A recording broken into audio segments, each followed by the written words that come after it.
Okay, here we are with our next chapter, basically focusing on the part 2 of our exterior here. Currently I'm in Photoshop, skimming over the texture itself, preparing it to basically be saved out of Photoshop for use in body paint. Right now I basically have the color layer visible, and I actually have the wireframe visible, and I'm going to create now a base gray texture which to see in body paint as I begin painting out the actual reference paneling that we're going to be using for our exterior chopper texture here. So right now I'm basically going to go through and flatten out the image, save it out for body paint, and actually get ready to load it in there so that we can use it for our purposes. So as you can see, I have body paint open, and currently I'm going to basically begin loading up the texture. Now this texture is going to be used in a secondary nature in Photoshop so that we can create a final paneling later on using vectors, or vector shapes I should say.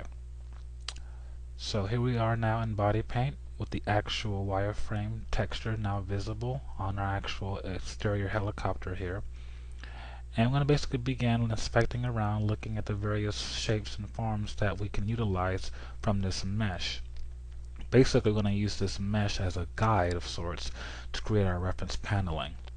So what I'm going to do is basically create a brush here in body paint and probably pick a color white or something that we can basically use in order to paint out these, reference panels. So go ahead and make a brush, create a new layer, and also, position the chopper in where you want to start in essence. And just begin pointing and clicking along the various shapes that you see on this, wireframe mesh. And this, in essence, will become our paneling. Now the reason I chose this method over many other methods is because I wanted to cut as much time in the texturing process as possible so that we can get some looks out for the actual lighters to basically begin setting up the shaders for this particular part of the production. I know the exterior chopper itself is not going to be really featured as prominently as, let's say, the main character, but for those shots that it does show up, we want to have some visible detail and interest to look at. So just having a basic color, over this geometry, could have worked, but this little extra detail will go a long way.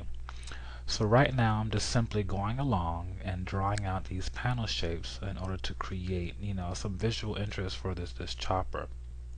Also, I'm keeping in mind that since this chopper is supposed to be somewhat in the future, that it's not going to follow traditional paneling, schematics that we may see in some of the reference chopper artwork that we have utilized so far. So, in this particular part of the texture process, you can have a little bit more creative freedom in how you, address certain things. And when we typically work in a production environment, we kind of have that kind of leeway depending on how much was fleshed out with the art director or the various supervisors. And in those circumstances where not that much information has been given, you as an artist can basically take it to another level that normally you wouldn't be able to do if they're basically being, very strict on certain requirements and the look and everything. In this case, our art director pretty much, gave me liberty to create whatever I thought was necessary for this particular look to, be more appealing based off of his schematics and his, rendering so far. So right now, again, what I'm doing is just going along the chopper and simply creating panels that I think look good and fit according to the style we're trying to achieve, which is this industrial, high-tech military look. So here in body paint, it's just a matter of, rotating around the model and simply painting across seams and not have to worry about issues related to, texture stretching or stuff like that that you may encounter trying to paint and do inside of like a 3D package like Maya or something. Body paint, allows you to do things that normally would be much more tedious and harder to accomplish. So I use it to a great advantage in my work as well, so that I can flesh out things, especially in the rough forms, and later take it into Photoshop to basically refine and tweak to the desired look. So right now I'm basically at the bottom whole section here, creating some panels to go across this area. For the most part, the hull or the bottom part of this fuselage will not really be seen as much as, let's say, the actual door itself. So the panels here don't have to be really anything too fancy. I think I'll focus on the door right now and put some paneling there, since we're going to see a lot more of this than those other areas. Now, it doesn't mean I'm not going to put paneling there. It's just that I'll focus on the areas of interest that, show up in our actual shots. So since Geo will be using this drawer to jump out of the chopper and, launch his attack, basically I want to make sure that we have something there that, represents the chopper and the textures and everything, at least to a decent level.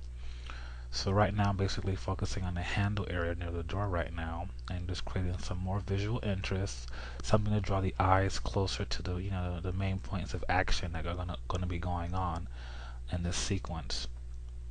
So feel free to vary any of the forms or shapes that you see as you create your own versions of these kinds of textures or in similar projects. I mean, after all, it's still an art form, and as long as you follow some basic design aesthetic, you should be okay. So again, right now I'm just simply going through and just laying out these panels across the entire exterior hull. Now some parts I'll basically leave, panel free to give the eye a resting place of sorts, so that it doesn't seem too overdone or too planned in that way. Basically, I'm putting paneling where I think logically some of it should go. Basically, where any kind of special equipment or a type of mechanical access that, let's say, a mechanic may need, or some kind of flight engineer may need to access. So in making these panels, I'm also thinking about the story itself, and trying to basically give it some history and character, so that, if this thing were to exist in real life, it actually would make sense and be somewhat practical and believable, even though it's a made-up craft. So when it comes to situations where you have, these pseudo, photorealistic or hyper-realistic situations, you may depart from reality in some extremes, but you still have to be grounded in others. So for the most part, these panelings, represent a type of machined, factory created look. And for the most part, I'm trying to basically make some type of geometric or mechanical form that follows that kind of consistency. Um, and it doesn't have to be perfect in this particular case, because again, these are just our reference panels, and later on in Photoshop we're going to utilize these references to create our actual final panels by using vector shapes.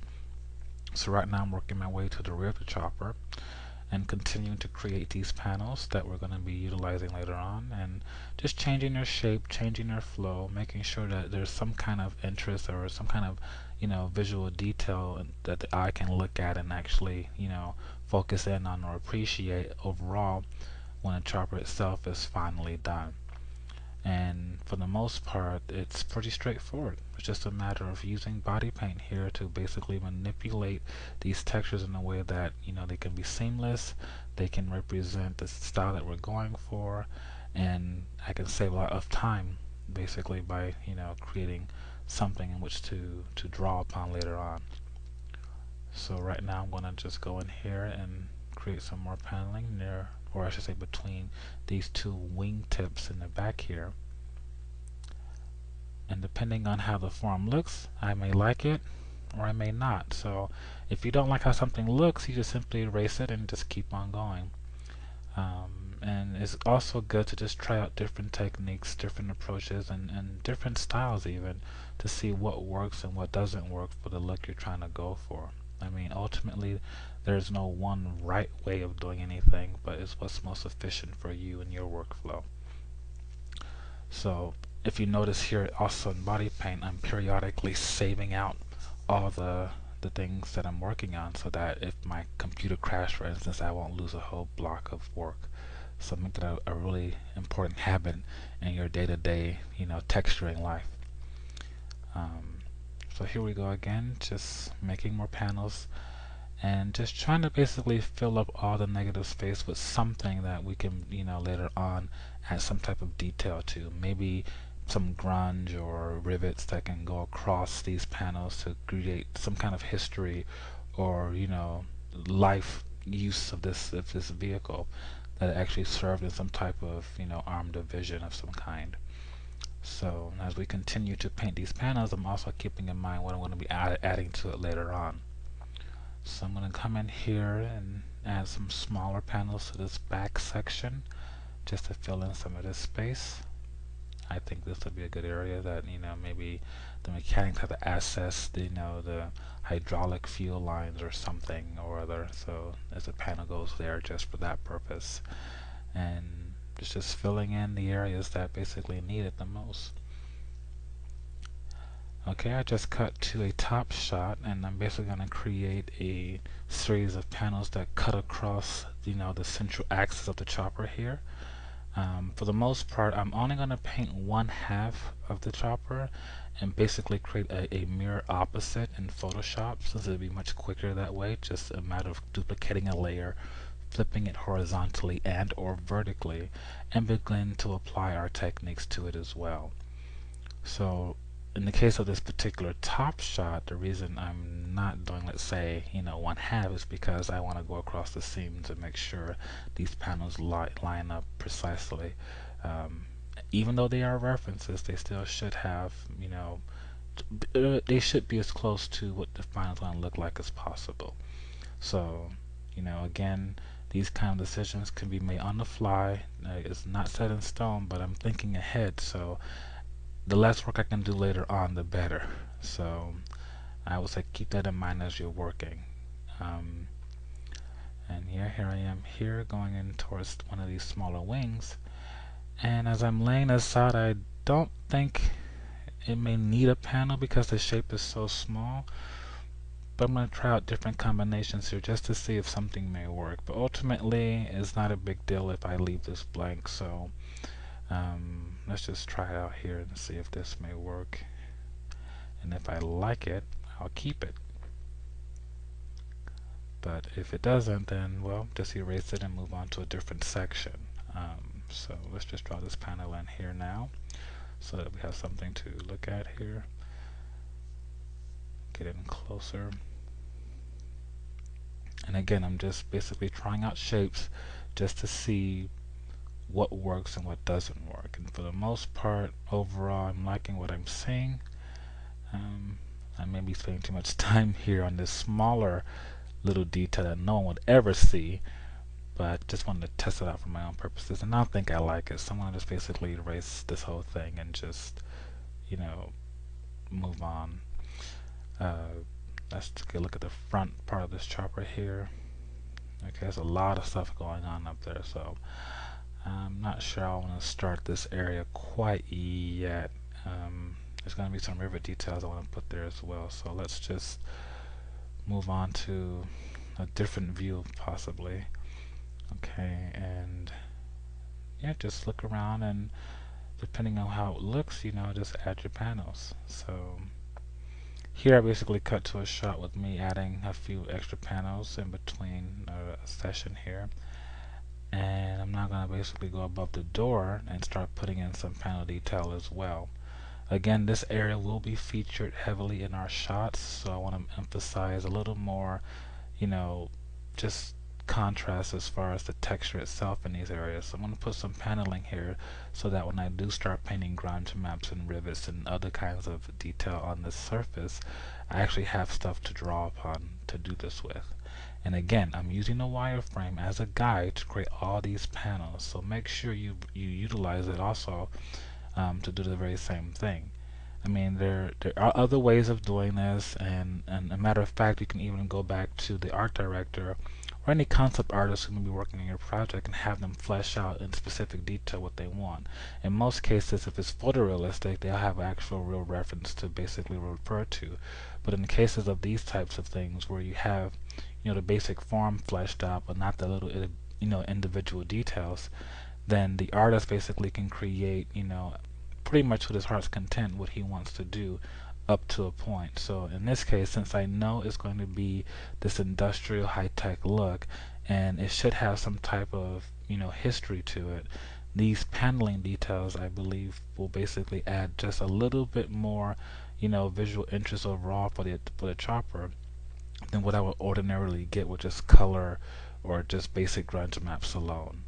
So as we build this out, I'm still keeping in mind that I have a concept to draw upon as well as a wealth of actual photographic references. So as I'm doing this, I'm going to basically replicate those things, over the long term.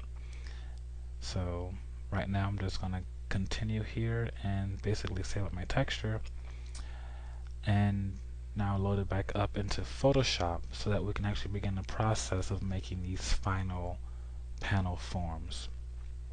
Now here in Photoshop, not to jump ahead too much, I'm going to be utilizing the pen tool to create the different vector shapes.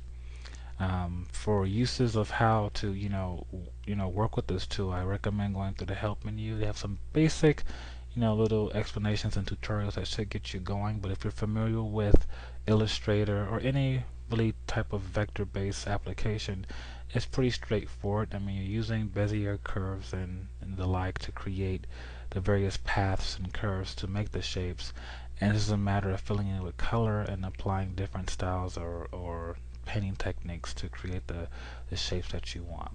So once our file is open here, basically I'm going to begin looking around, inspecting my basic wireframe and paneling references here, and I'm going to basically change the color so I can see it a lot clearer here in Photoshop, and that way we can then begin to draw out our actual vector forms and shapes. So once you have it at a decent level and your layers are set up the way you want them to, you can just grab the pen tool and just begin clicking away with it so you can make the various shapes. Now just a personal note to make, and as you probably may already know or have discovered, is that by single clicking with the pen tool, you're creating basically linear type of lines and connections. But the moment you click and hold down on the tool, you create these type of curved lines, which makes the shapes basically more round or circular, depending on the nature of what you're trying to create. And you can combine these techniques in a multitude of ways to create most any shape you can conceive of. So in this case, I'm just simply focusing on making these linear shapes, and probably will come back later on to basically round out some corners, because since I'm using these vector tools, the shapes themselves are not set in stone. They can come back and be manipulated by simply grabbing any one of the anchor points that I created before and softening out its hard edges by simply turning it into a curved shape. So here we are inside of Photoshop, and I'm simply going through and outlining my panels according to the reference lines I drew in body paint for them. And if you haven't noticed already, I'm not following the reference lines exactly. I'm just using them as a guide and relying on the actual underlying wireframe to create the physical dimensions I need to make the symmetrical paneling and shape distribution. Again, our reference panels in body paint were simply that, just reference lines, only meant to guide us in how to create these actual panels in Photoshop. So here I am again, just going in and making sure that these anchor points are laid the way I want them to be laid, and I'm aligning them to the actual underlying wireframe mesh itself, so that some type of continuity and symmetry are achieved overall. So here we go again here, and just a matter of inspecting and making sure these points line up. And yes, moving on down here to a shape that I made in body paint, but I did not actually complete.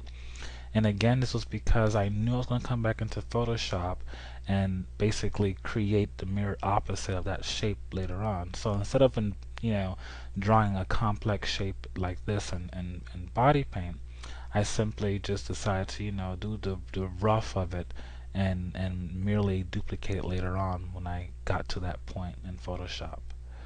So it's just a matter of highlighting it and duplicating and flipping horizontal. Now notice here how the UVs of this particular section of the chopper are not laid out perfectly symmetrical. In the rush of creating this UV layout, me as an artist probably overlooked that particular section, or it may happen so that in a production you're working on, you're not in charge of doing UVs and you get something that's basically not perfect or the way you would want it. Well, it's really simple to work around it, and it's just a matter of just adjusting your texture and or your approach to accommodate that that particular hiccup or mess up. Now there are some times when UVs are so screwed up that you simply cannot work with them, and in those cases it's just a good idea to just scratch the whole thing and do it over.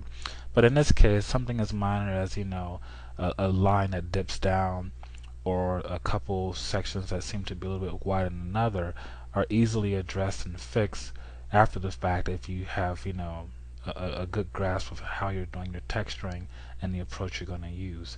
In my case, since I know that this is pretty much symmetrical and should have been symmetrical in the UV layout, I still can get away with a lot in this, in that I can manipulate these vector shapes after the fact and basically adjust them to fit the look that I'm trying to get.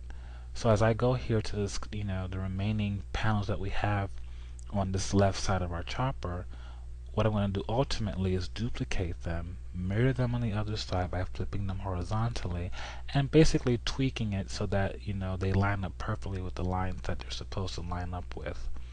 So here we are again going through and basically clicking along and creating our main panels from the reference panels that we drew out in body paint.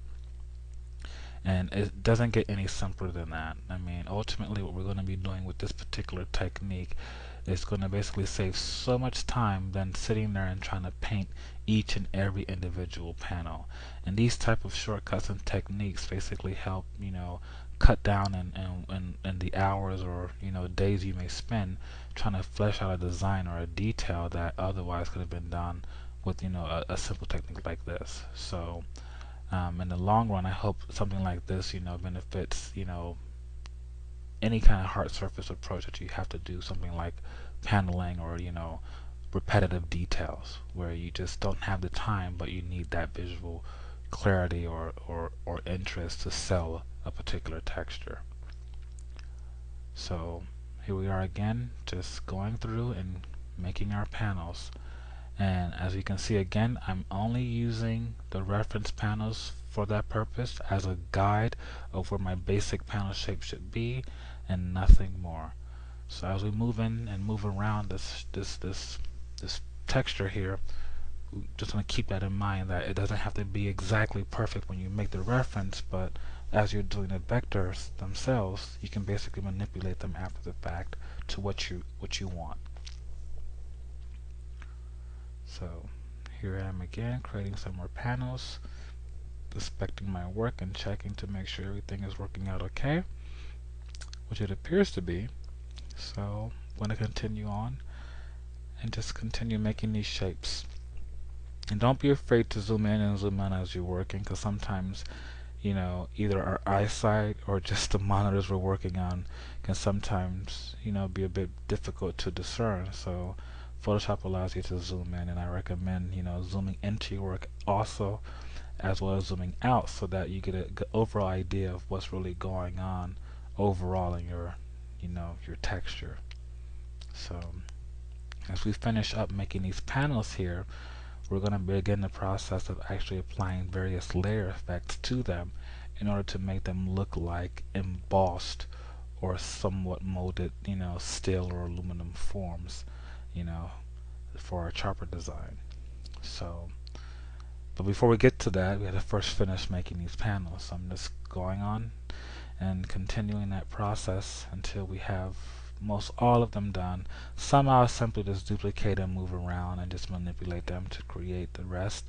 But for the most part, once you have half this particular whole fleshed out with these vector shapes and forms, you are going to just be duplicating them and making a mirror copy and applying a layer effect to the whole thing once it's done. So as we continue to make these panels, basically I'm keeping in mind that I do have some issues with the UVs and that I have to address those when I do duplicate these. So paying attention to that, I'm going to continue to make my panel shapes, but also begin to think of ways to counteract any kind of other issues I may encounter along the way. So just waiting here for Photoshop to catch up to me, and there we go. And now I'm just going to continue making these last sets of panels using Adobe Photoshop's pen tool. And again, if you're familiar with Illustrator or any other type of vector based, drawing or art tool, then this technique should not be that difficult for you to basically, apply in your individual workflow. So here we go with, I believe, should be our last panel for this particular section of the exterior hull before we begin duplicating and mirroring it to the other side. And just getting these last angles done here. Oops, I just saw a panel incomplete down there. I have to basically draw that one out. Here we go. Just begin laying down my anchor points for it. That looks pretty good. Save my file, of course. And now, just going to pick the contents of the entire side, duplicate, flip horizontally, and just begin to position it where it's supposed to fall and lie. So here I am basically using Adobe Photoshop's transform tools to create, the various distortions I need to correct the discrepancy between one side of the chopper to the other. So I'm just aligning my edges to the underlying wireframe mesh and making sure that the symmetry is kept in line and in check overall. Again, the UVs are the issue as to why the symmetry is imperfect, and that was all because of how they were laid out. But in the end, it doesn't matter, because once we apply our texturing process to it, no one will be able to tell on the actual final texture itself what was going on in the UV layout. Other than if it's good, your texture will come out good. If it's bad, chances are it will probably come out bad as well. But for us, since we know how to counteract and fix it by simply manipulating the shapes inside of Photoshop, it doesn't really affect the overall quality or look of the the helicopter itself. So just waiting here for it to catch up again, and just going to begin manipulating the shape. Just checking around, making sure things are lining up from one side to the other. And I'm simply going to go in and just begin manipulating some of these anchor points to basically fall or follow along the actual wireframe mesh beneath them. Here we go, just checking over to make sure both sides are lining up the way they're supposed to. I'm going to zoom out here, looking around. Seems to be okay. So let's get in there again to look. So here we are inside of Photoshop again with our actual panel vector shapes finished. All I did was basically make their fill color white, and I multiplied the layer down, and I'm now going to begin applying some layer effects to this particular vector shapes. So going inside of the layer menu set and beginning to add outer glows, strokes, inner glows, we're going to basically recreate a beveled type of embossed look on this actual metallic surface. So I'm tweaking the various spreads and sizes of these individual layer styles, and as we create them, you begin to see in the background the panels begin to take form and take shape. I'm going to zoom in there a little bit more so you get an idea of what's really going on. We already created our grunge map for the most part on this particular exterior hull, and we're now creating the paneling that's going to complement it and give that extra visual detail that our chopper needs in order to sell itself as this futuristic, high-tech, weapon. So right now I'm creating colors that complement the actual chopper itself by simply using an eyedropper tool to pick out, the actual shade and values and saturations on this model.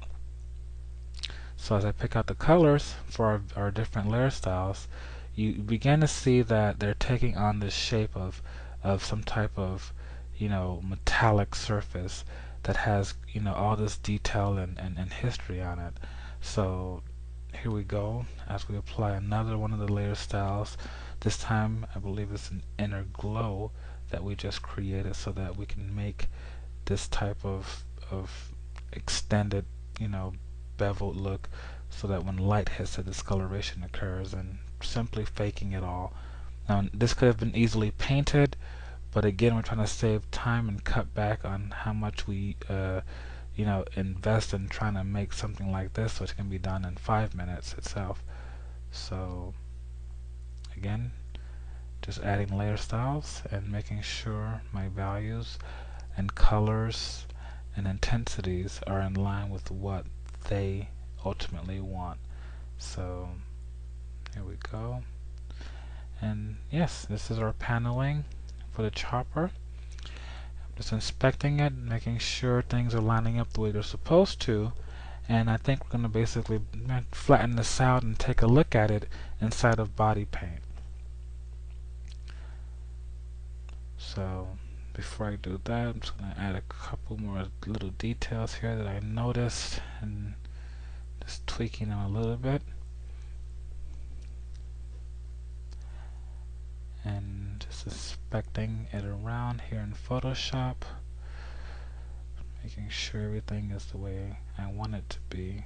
I'm just going into these darker areas to make the paneling a little bit more visual interesting, considering everything that's happening with this texture.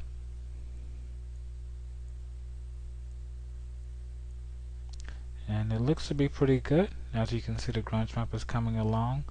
Paneling also adds an extra layer of interest and really cool artifacts and stuff. And overall, I think when applied to the chopper, it should be a welcomed addition. So let's zoom out here and take a look elsewhere across the document, and eventually basically just save it out.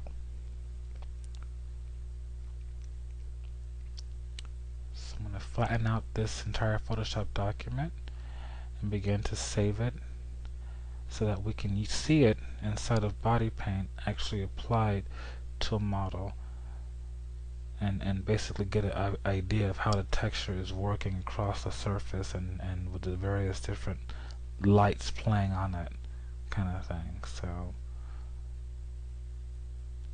here we go as it saves, and it's done. I'm going to save a different copy out so that we have something to refer to just in case my computer goes out. And here we go, back into body paint. I'm loading in the latest and greatest of our texture so that we can check it out on the actual model and see how things are working together. And here we go, the actual final model with the final, well, not final, but almost final exterior hull textures. If you take a look at it, you can see how this little extra detail just added that much more interest to the actual overall experience a user has with, texturing. So here we go. Just looking around, making sure everything is working the way it should as far as the texture. It appears to be laying across the model really well, and there's no huge discolorations or anything. And this is our chopper. I hope you look forward to the next one and join me there soon.